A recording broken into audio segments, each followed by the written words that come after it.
What is up, YouTubers, gamers and hobbyists? Welcome to Chill with Pete, the coffee break catch-up series where we sit back, chill out and talk about the week, anything else that crops up in kind of bullet point format, i.e. I don't go into as much detail as I would in something such as On the Bench.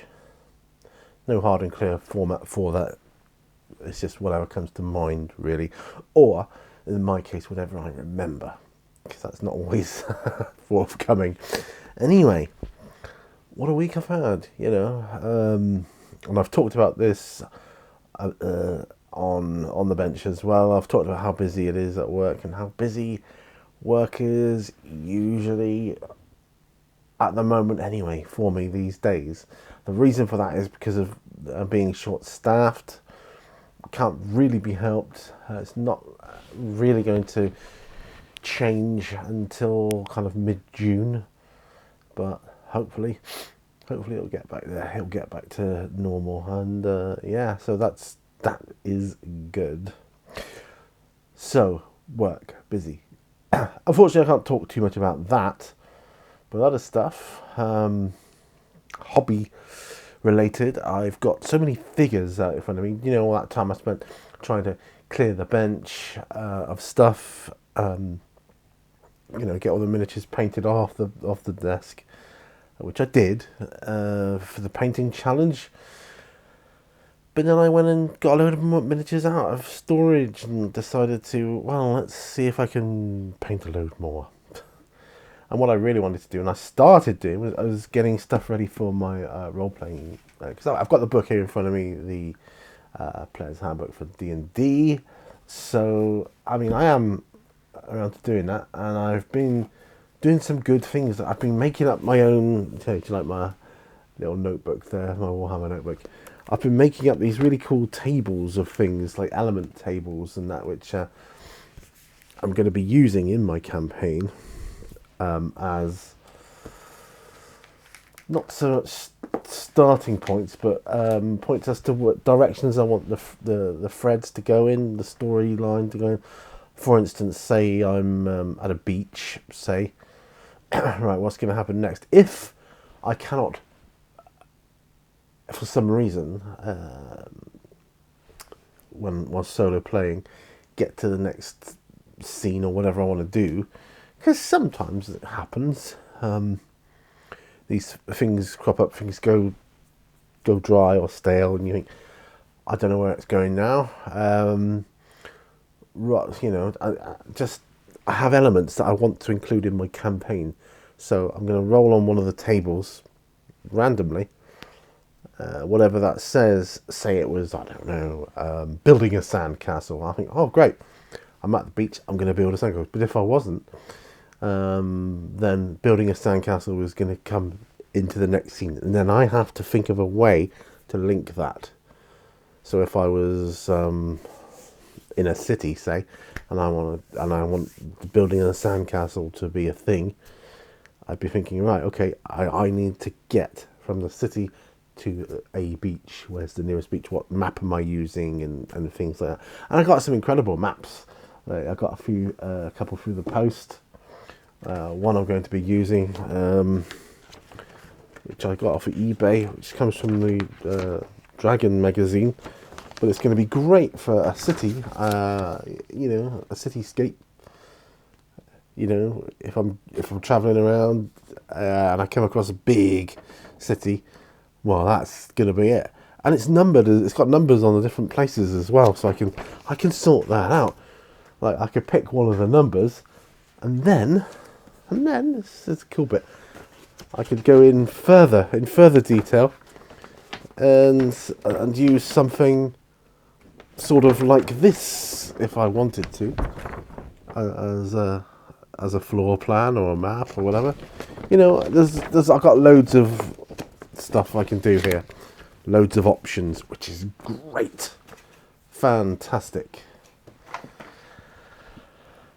Today is Saturday. We went to a garage in Exeter, which is the nearest city to us, city of Exeter. because we are trading in our car for a different one, something which is a bit more country sensible, I suppose you would say. You know, so ooh, see my chair go down then. Hang on, I'll just pump my chair up. Yeah, a bit more country sensible, because the one we've got at the moment is kind of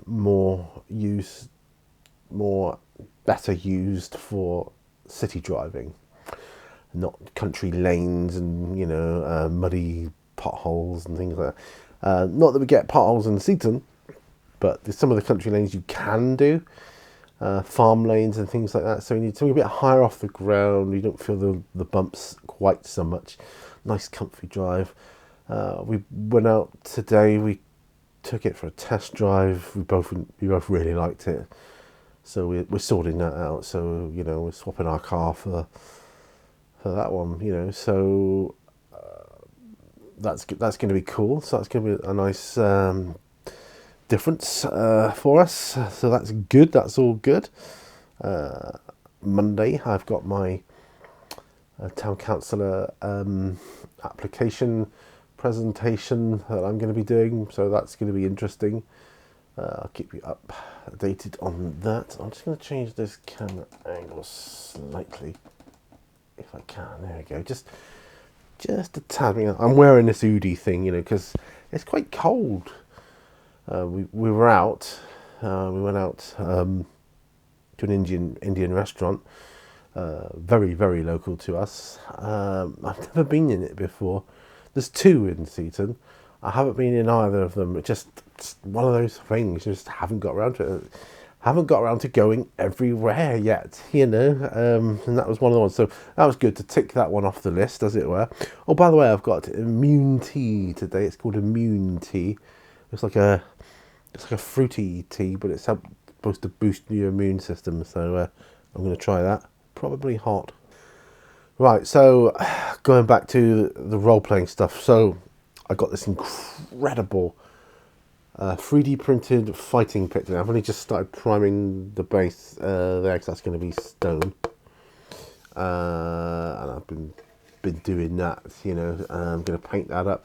It came with some little cages to keep your slaves in, I suppose. So that's going to be good. Some of the other stuff I dug out of storage, I ordered ages ago. One of the elements I want to include in my next solo D&D campaign is a holy order. I want the story to contain a holy order as part of the story plot, whatever. And I've dug these guys out. It says they're like an order of holy monks or something. So I thought, oh, perfect. And I've got other figures I've been digging out as well. Like this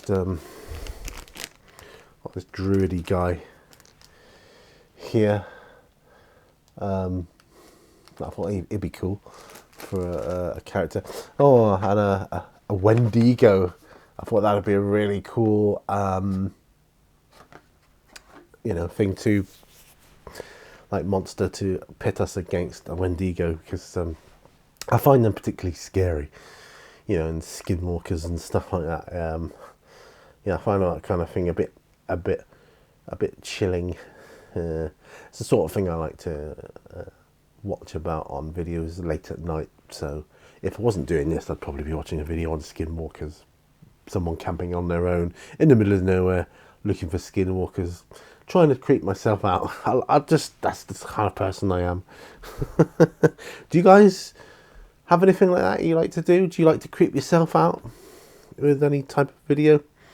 Try to scare yourself? I like the feeling of being scared. I don't really get scared off. Nothing much really scares me, to be truthful. I think that could be a symptom of my MS.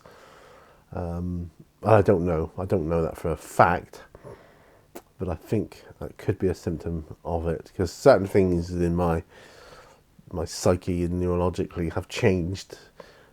Certainly within the last 10 years, I have noticed differences in how I feel about certain things. But You know, there isn't much really that scares me. I mean, moths do frighten me. Well, they don't scare me. I just like think, oh, disgusting creatures, more than anything now. Yeah, but there are occasions when I watch a video, like, say, for instance, Skinwalkers, like a video about Skinwalker Ranch or something, and I'll be a little bit, I find that that's a little bit creepy, and I like that feeling because that doesn't happen very often. It's a feeling, or is it an emotion, that I don't come across very often. Other emotions all over the place, you know, a lot of the time. You know, up, down, left, right, sideways, forwards, backwards. But yeah, being scared hardly ever happens, and I don't know if that's a good thing or not. To be truthful, I think you need that safety thing built in. Oh, there is one thing that scares me: a fear of heights. But I've kind of always had that. Yeah, I've never liked heights.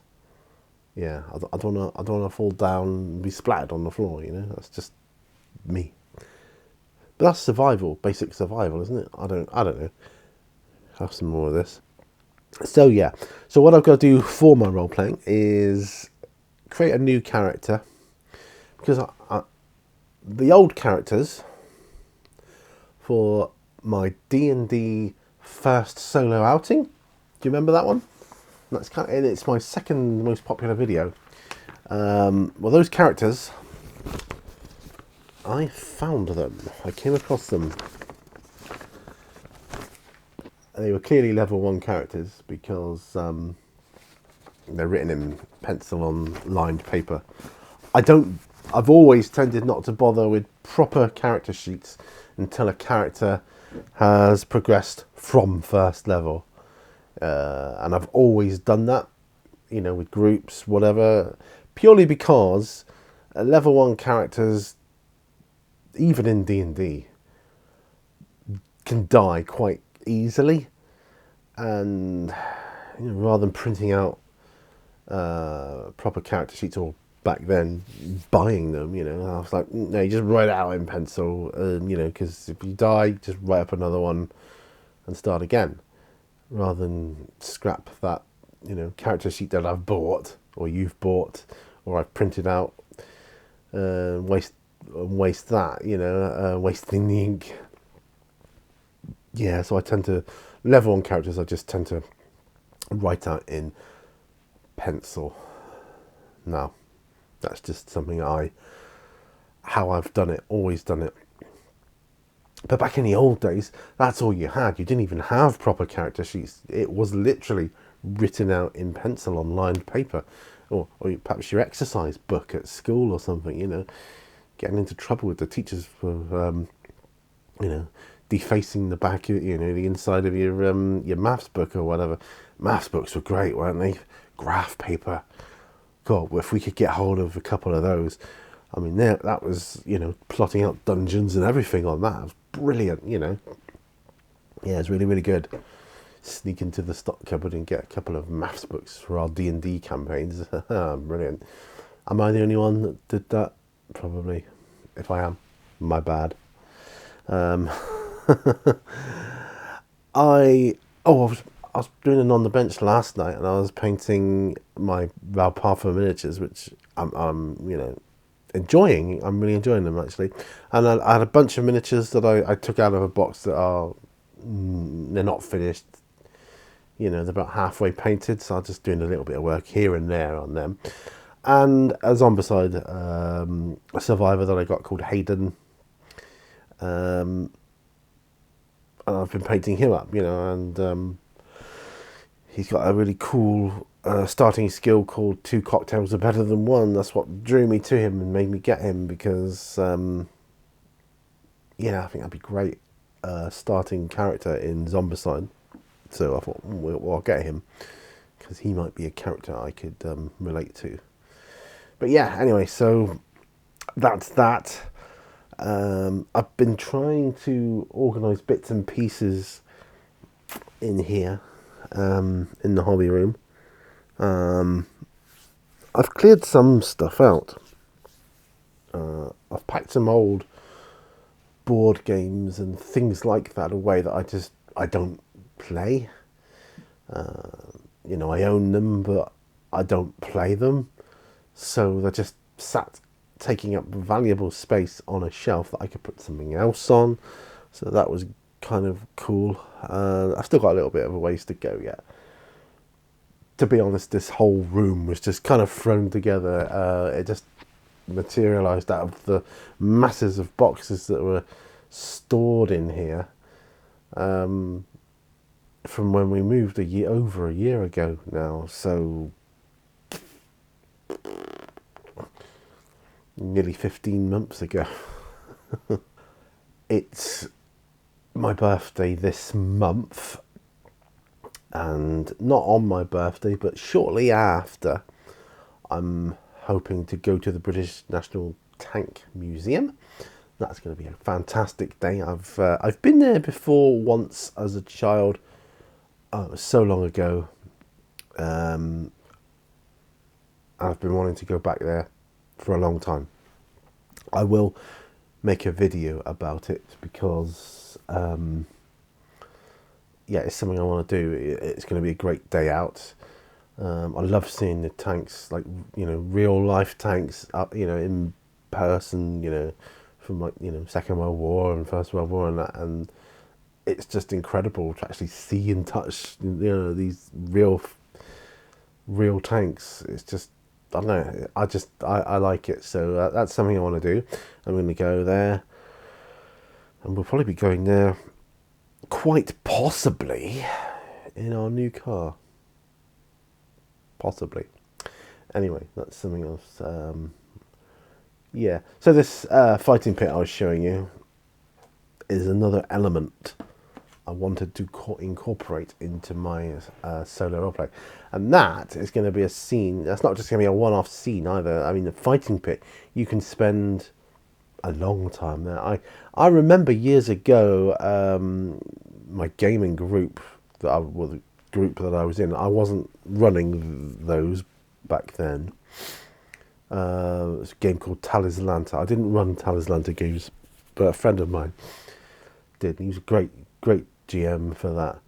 And we had a huge group. There's usually about 10 of us sometimes at a time, around like 2 massive tables we put together, and I used to just role play into the early. It's back when I was a student, and I had a lot of, some days I had all day to myself. I fitted it in around my lectures and things really, really well. We had games. Before I tell you about the game, I'll tell you about the situation. So we were role playing. We were kind of living. I lived in this flat, and it was in like an old house. Probably not as old as this one, that said, but big rooms and tall ceilings and grandiose, made into flats. But we put 2 big tables together. Put a load of chairs on. I even used to borrow chairs from my neighbour upstairs. She didn't mind lending me chairs from her kitchen and that. And our group is rarely a full complement, but we would come and go. We just live in my flat. People would come and go living in my flat. Then they'd have to go off to work, and then they'd get changed and whatever else after work, and they'd come back, and then they'd play, or they'd sleep or whatever. Some of them would work nights, some worked days, some didn't work at all. And the GM, he would just hang around, and if he was too tired to run the game, he would just we'd make characters and just talk about strategies and plans. We lived and breathed role playing for a good couple of years. It was a pretty intense time, but so enjoyable. I made so many good friends from that situation. And I would go to work, and I just leave them in my flat. They would come and go, and It's crazy. It sounds crazy, doesn't it? But that's how we lived and played back then. It was just like, you know, open house. People came and went, brought snacks and drinks and whatever else. And like I'd come back, I'd go, are we playing now? Yeah. Are you ready? I'll just grab a shower and I'll be with you, sort of thing, you know. Or I need an hour, lay down, you know, and I'll be there. It was good, phenomenally good. Anyway, yeah, so we could have, like I say, 10 of us around the table in the early hours, just role playing, or we could just be a couple of us because everybody else was working, sleeping, whatever. Sometimes it'd be a load of us there, and our GM, he was away, sleeping, working, whatever he was doing. You know, I can't even remember. I think he might have been a student as well at the time. Yeah, he'd gone to sleep, and sometimes he'd be kipping there on the sofa or something, you know, but we'd have to go home and get changed, or, you know, change your clothes, freshen up. We all lived and breathed role-playing back then, and Talislanta, for a long time, we were kind of fanatical about it. But anyway, I'm digressing. On one of those occasions, we were we were playing a campaign, you know, and we ended up having so much money that we'd accumulated as a group of players. We bought an inn that out the back was a fighting pit arena, kind of similar to what I envisaged. You know, I envisaged it to be kind of similar to this here. Yeah, you gotta use your imagination. It's going to be all painted up nice. We used to hold games, gladiatorial games there, and bet on it and make more money. And that was a game in itself. You know, it got to the point where the GM didn't need to be running that anymore. We could run that ourselves. So anytime, you know, we could be doing that while he wasn't there. You know, someone would just, you know, dictate, you know, who's going next or whatever, and how much are we spending, you know, or betting on. And yeah, we do that. It was such good fun, and I'm intending to have a similar experience with this. Yeah, because I can do that off camera as much or as little as I want, you know. But on camera, when it's painted up, it should hopefully look quite good, like, you know, cinematic. I'm hoping. That's my hope anyway. But you know, it's all this is all a learning curve, right? So that's going to be. I think it'll work out well. It's going to be good anyway. So yeah. So that's that. I've got a few things on the way though. I've got other stuff as well for different scenes in the campaign. And I've got a couple of mats on the way as well, which I want to help facilitate different scenes in the game. I've got one mat on the way. Yeah, and there's a couple more I want to get hold of, so I can set up, you know, the gaming areas and do that and go through that, because I want to play Dungeons and Dragons. That's what I want to do. But then here's the problem. And then I look at my bench and go, I want to paint those miniatures, you know, and I'm torn. You know, that's what I want to do. I'm torn as to what character I want to play, what character class I want to play, because ideally I would like to play, for the most part, using 3 characters. Sometimes it might be 2 and sometimes it might be 1, but probably going to start off with 1 character. But now what class? That's the problem. I'm finding I'm having difficulty deciding on a class, and probably a fighter type is going to be the best for role playing on your own to start with. But I want to play a rogue as well. They call them rogues now. I mean, I just think thief. You know, I want to do that. I want to play a wizard as well. My other characters that I found, those sheets I found that I showed you earlier, I want them to be a part of this campaign too. So it's kind of going to be linked to the first video then, see? So character or characters I create now are probably likely going to end up in Fandolin at some point, trying to find out what's happened to their missing comrades. Yeah, so that's kind of going to be a story thread as well. I think it'll all come together eventually. But I just want to have fun. Just want to have fun with it. Anyway, so that's me. All the stuff I got going on. I was having a conversation with my wife today. It's like I just haven't got the time. I've barely got time to do on the bench paint-alongs one a week. At the weekends, you know, I'm lucky to get a day where I can film and upload and edit and render to YouTube. I'm lucky to get that. I've been lucky for several weeks now. So, you know, if I didn't have to work, I'd still probably not have enough time to do all the things that I want to do. Do I do role-playing stuff? Do I do paint-along stuff? Do I do painting tutorial stuff? Do I want to do out-and-about stuff? I want to do it all, basically. I want to do it all. But you can't. But you just got to do what you can do. And I do love my paint-along series. That said, I love these chills. And I also love P&Qs. I was going to do another one for my birthday P&Q. Depends on if I can get any questions. It's always a struggle to get questions for them. I manage it, but it is a struggle.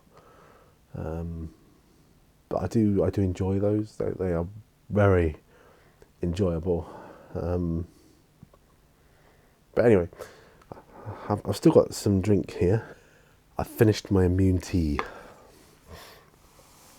That means, my friends, it's going to be end of the video. We'll look at it. We're at 28 minutes. That's too long, really. I'm sorry.